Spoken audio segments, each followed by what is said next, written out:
Okay, Chapter 5. The Hullabaloo. The moment I said out loud that Miss Mary Ann could be a murderess, I knew it to be a ludicrous notion. Yes, she had an ongoing dispute with her sister-in-law, but that had been true for nearly a lifetime, and she had never killed her before. So why today? It seemed highly unlikely. I had witnessed her anguish as she sat beside the corpse. A commotion outside brought us all to the door. Thudding hooves, clattering wheels, shrill whistles, and bells, the police had arrived. "What an almighty din," said Mr. Dillon. "No respect for the dead." 5 men jumped from the police wagon carrying a canvas stretcher and other implements of rescue. A burly man wearing a tweedy Ulster overcoat shouted directions. A thick mustache jumping on his lip. Ooh, I bet you this is the inspector. "The senior detective," said Hector. "No uniform, but much noise." "Look there!" I recognized the young officer holding open the door. "It's Charlotte's constable, the one who came too late to pick you up off the floor, Mr. Dillon." Charlotte burst into the shop, gasping as if she'd run beside the police wagon all the way from the station. The men thumped and bumped their way up the narrow staircase that shared a wall with the sweet shop. Then silence. "Well now," said Mr. Dillon, "some of those young men may find themselves a bit sick seeing what they're about to see." Hector and I looked at each other. Our entire acquaintance amounted to little more than half an hour, but I knew in an instant that we both wished with all of our hearts to be upstairs watching the it's constabulary. It's the constables, but A-R-Y at the end. Constabulary perform their duties. A tickling thrill of conspiracy raced up my spine. I gotta get rid of this notice on there. I can't see. Okay. "Time to go, Miss Aggie," said Charlotte. "We've been dawdling far too long." "It can't be called dawdling at a death scene," I said. "We're making crucial observations."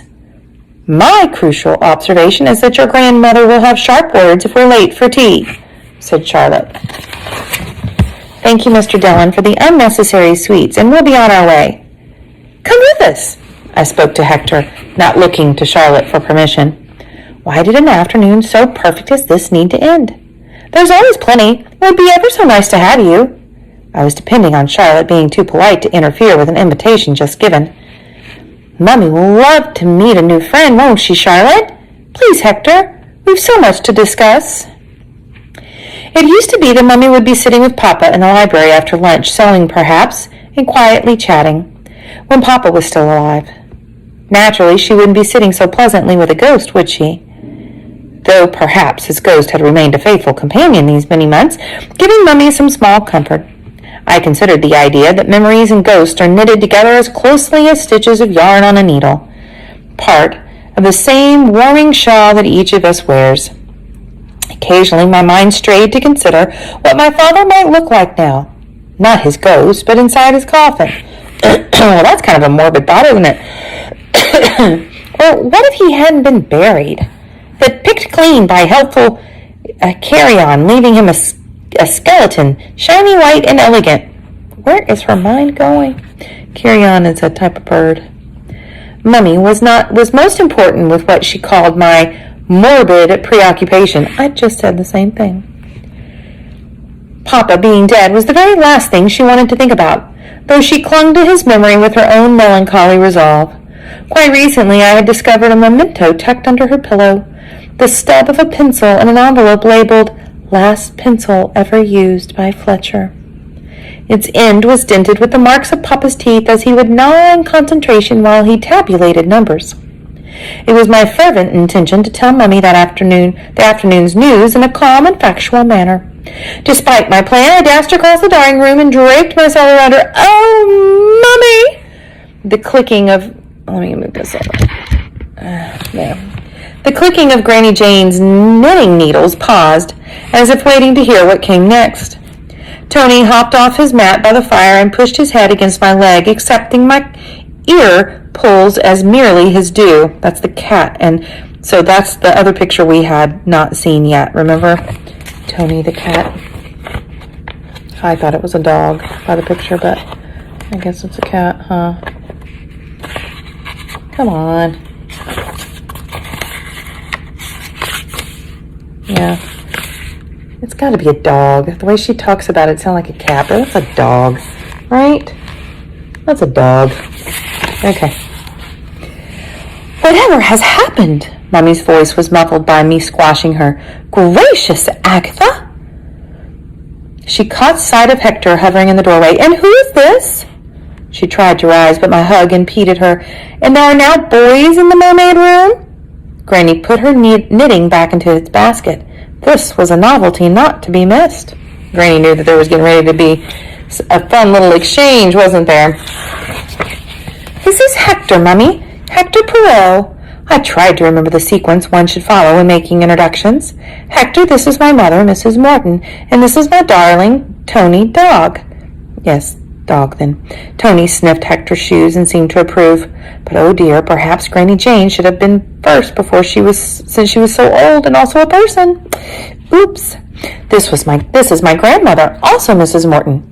Hector performed perfectly. He gave a small bow to each woman in turn and even clicked his heels together. Oh, said Mummy, a bit surprised. Mummy, I told you how we met Hector last week in Mr. Dillon's shop. Today I have invited him for tea. Well, lovely to have you here, Hector. And how was the dancing lesson? Were you all resting on your laurels after last evening's triumph? The lesson didn't happen at all. You'd best stay sitting, Mummy, because when I tell you... I took a deep breath. There was a dead body under the piano, not crushed by the piano, just lying there under it, with one side smashed up against one of the pedals. I was the one who saw her first, wasn't I, Miss Charlotte? Yes, miss. Goodness, cried Mummy. Not dear Miss Marianne. No, Miss Marianne is perfectly well, but she'd rushed off to find a doctor, so there I was with... Mummy was on her feet, hands pressed to her face. Agatha, this is frightful! She turned on Charlotte, hovering in the doorway. How could you let her see such a thing? You're meant to be protecting her. Oh, certainly, Miss Morton. I attend Miss Aggie at every moment. Her tone made clear that the task was not a restful one. It's not Charlotte's fault, Mummy. I just happened to be the first to the door. You haven't said who died, said Granny Jane. I'm trying to be patient, but really, this is the most slipshod report. It was the captain's wife, said Charlotte. The captain's widow, I corrected. Rose's mother, Mrs. Eversham, from next door. Irma? Mummy's hands reached backward for the arms of her chair. Cora? Granny stepped toward Mummy, but Hector was closer. Please to sit, madame, he said softly. He held her elbow and guided her into the chair. Tony's nose gently nudged Mummy's hand until she stroked his neck. He was very good at knowing where he was needed. He'd been sleeping on her bed since Papa died, and they were now the best of friends. Pets do that, don't they? That's why we need to have Pet Day on Friday. Pets just happen to know when you need them. Granny Jane opened a cabinet and withdrew a bottle with a gold label embossed with a red seal. She poured amber liquid into a teacup and added a spoonful of sugar. Brandy for shop, my dear. Sugar for sugar's sake.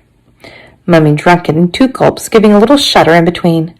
I should like to go to my room, she said.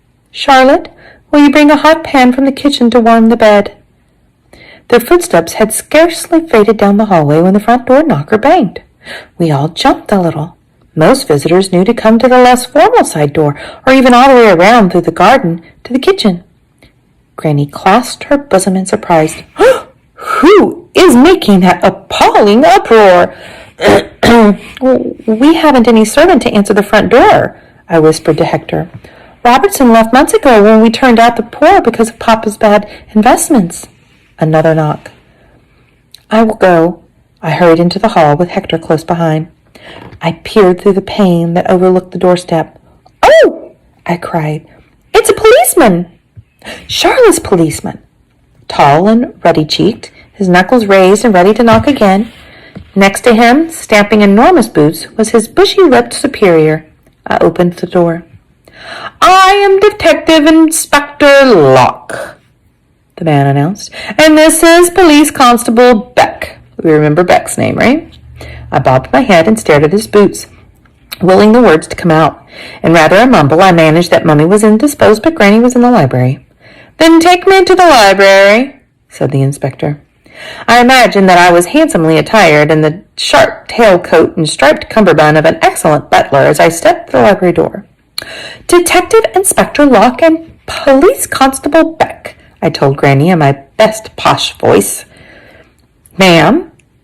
"Oh, for heaven's sake," said Granny Jane. The inspector paused on the threshold, eyes scanning the book-lined walls, the floral arrangements from last evening's concert, the deep velvet chairs, a cozy fire in the grate. His survey refreshed my own appreciation of the best room in all the world. Granny's keen eyes awaited the inspector's attention, until he finally approached. The constable and Hector slipped in behind him. "You may go, Agatha," said Granny. "Please ask Mrs. Corner to make a tea tray for the inspector." "Oh, no, thank you, ma'am. No tea on duty, and the young lady is to stay. She's the one I'm here for." "We'll also need to interview the girl's, nursemaid," said Constable Beck, "the other witness at the scene." "Charlotte," said Granny Jane, "is with my daughter-in-law, who is unwell." "She's not a nursemaid," I muttered. "I'm not a baby." I sounded most uncivil, but at least my voice was emerging. "Who's this?" Inspector Locke peered down at Hector as if he were a fly on a cream biscuit. "Hector Poirot, at your service, monsieur." Hector made it sound as noble a position as the Prince of Wales.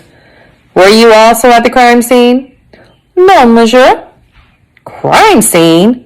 said Granny Jane. "Crime scene?" "Just as we'd guessed." Hector lifted one eyebrow, and I did my best to lift one in return. It was official. I had seen a murdered person. How grim for poor Rose to hear that her mother was a victim of murder. But thinking back upon what Rose had said aloud before the concert, would she consider it such grim news after all? "Your attendance is not required here," the inspector said to Hector. "Go away. See if you can find this Miss... He flipped open his notebook to retrieve the name. "Miss Graves." Oh, that was Constable Beck talking. "Miss Graves," said Constable Beck from his position near the door. "Graves," said the inspector. Hector bowed neatly. "Remember every word," he whispered to me as he passed. I slid onto the ottoman at my grandmother's side. "You may speak with Agatha only if I am present," said Granny Jane to the inspector.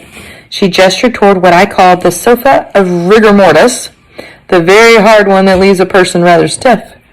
The inspector's eyes widened slightly as his bottom met the surprising plank of tufted satin.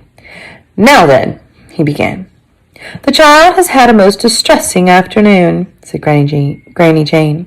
"Indeed. We will keep this brief, but she was the first to arrive on the scene. Her impressions may be important." I kept the smile from my face, but I preened a bit inside. As a poet, I had practiced having first impressions. This would be a good test of my observational skills. If only I could write them down instead of talking. My fingers began to itch. Granny leaned forward, pinning the police inspector with her fierce gaze. "I believe, Inspector Locke, that you said crime scene." "That is correct, ma'am. The news will be all about town by morning, so there's no point in trying to keep it quiet. The woman was poisoned. Clear and simple." Oh, that's the end of the chapter. That's just rude to leave us like that. Oh, pity's sake. Let's see how long the next chapter is.